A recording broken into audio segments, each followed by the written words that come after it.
Owuon jagoro mar Nata e county ma Kisumu aro kini machiegni kende twak marwa. Pachiko tudore kod transition mano kuwuok e grade 9 kaachiel kod ka jopuonjre motimo penj mar KJSEA rito duoko margi mondo higa manyien gidhi e grade mar 10. Bende sirikal oseikore e yo makare to wechego mago mag chulo fees makoro nyaka sani koro jonyuol nyaka rid okanda. Ahinya nyato jonyuol ma nyithindgi biro bedo ka dhi e grade 10 gi wachno mar capitation makoro nyaka sani wanyalo wacho no omenda makamano waneno ka higa manyien makoro bo bedo omenda ma piny mogik ma jopuonjre ibo bed ka imiyo e skunde mopogore opogore mag piny owacho ma pacho kae. David.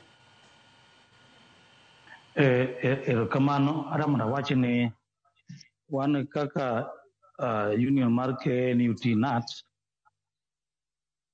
ok wamor ni capitation mag schools were reduced. Nikech all along osebedo kong'eyo ni en 22,244 to koro inyiso sani dhi kelo 12,870. Nyiso ni siling 9,374 ong'ad oko gi sirikal. Sama mano timore nyiso ni nyithindwa ma transit from junior school to senior schools will biro ka face hurdle mar reduce accessibility. Accessibility ni ka gionge pesa maganya chulo fees momedi malo 3,000 cha. To nyithindo samoro lek margi mar dhi senior schools ok no chop kare. Wanduto wang'eyo ni basic education kata e chik mar Kenya ma 2010 en free and accessible to all eligible mane piny Kenya.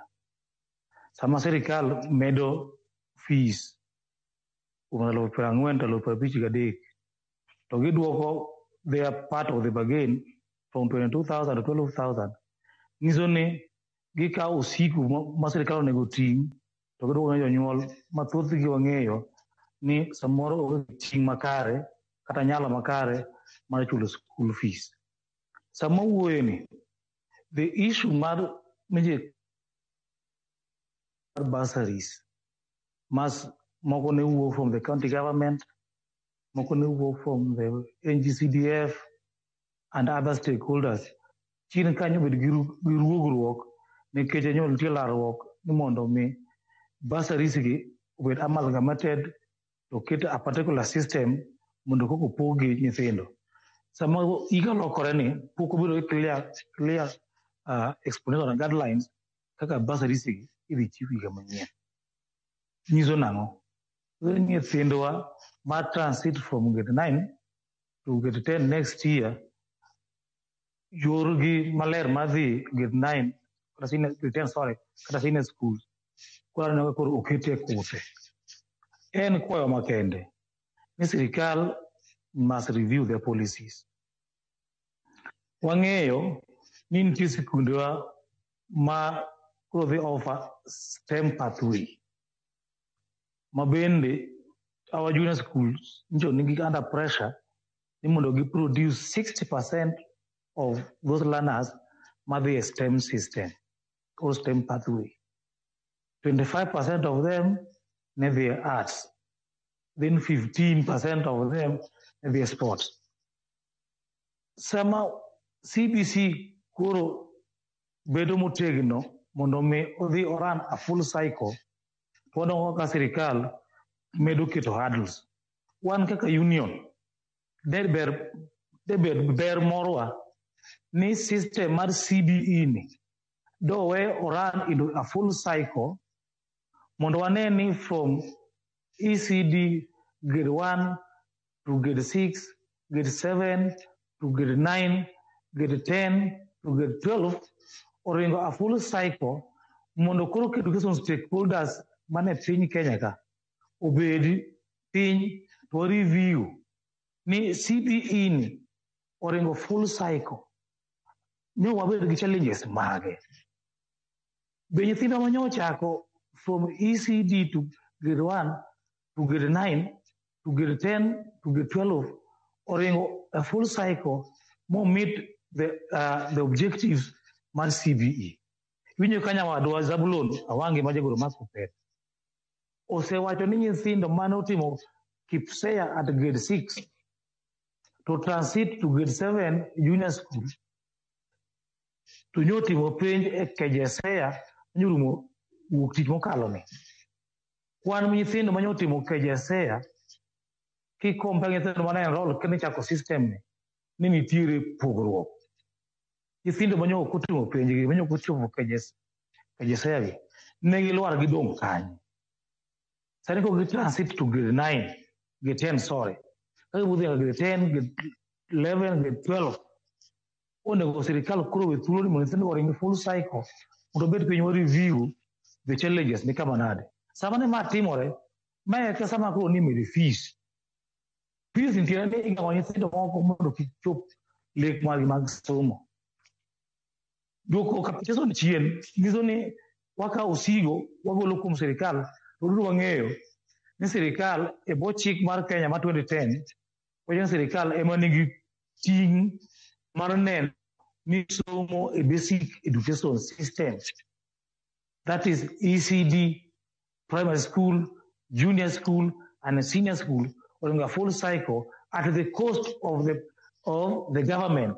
So sirikal ema reduce their capitation from 22,000 to 12,000.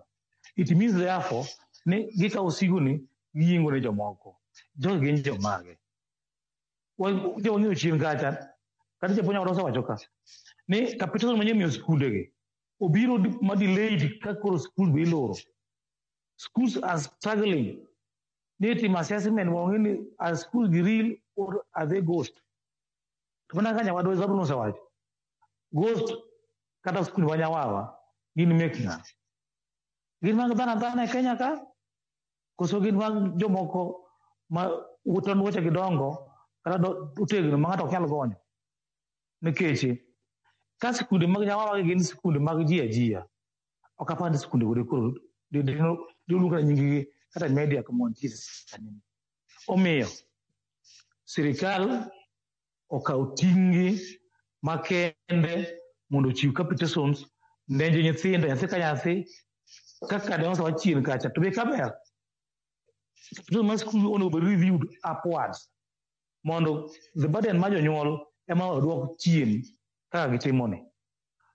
To kachal kama to wada mondo awachi ni wadwa ng'eyo ni NGCDF nigi major roles mondo gi play. The highest percentage mag taking care of our educational needs in every constituency. Dwaro na makende kadwaro kaka chama mar union manat ni mondo wabed gi stakeholders forum in every constituency mondo constituency or review the needs of their children vis-a-vis the spaces available in their constituencies to allow transition from grade 9 to grade 10 mondo mi kik nyathi moro amora geng'ne chorruok e yore mag somo to nekech pathways gi ema ko they define the careers mag nyithindogi ka gitieko grade mar 12 kama gichopeni en yoko makende ni wawuogru oko mondo wagodono piny ne sirikal stakeholders jotelo MCAs members of parliament everyone involved CSOs civil society organizations let us come out and put the government to task so that they own up to the commitment the words and letter mandated the Constitution of Kenya 2010 actually basic education should be free and accessible to all children in Kenya. By increasing fees, nyithindo mang'eny biluore kore kacha. One as a union, we are condemning that and we are asking the government